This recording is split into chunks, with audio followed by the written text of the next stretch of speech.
How to thread your Singer 66 red eye.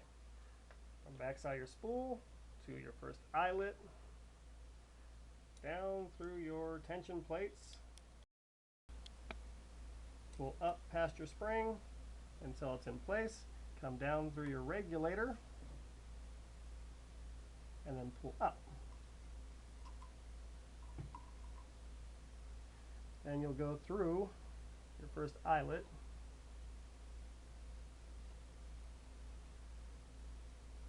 making sure that you don't get wrapped around the nut,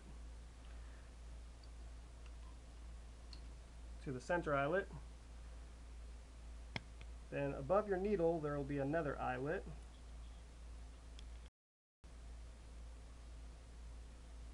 like so. And then you're going to thread it through the needle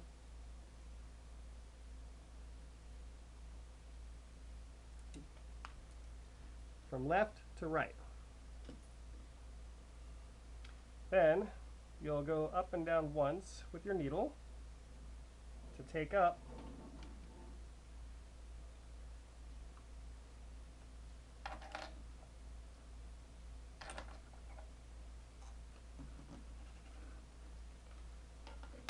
your bobbin thread. And that's how you thread your Singer 66.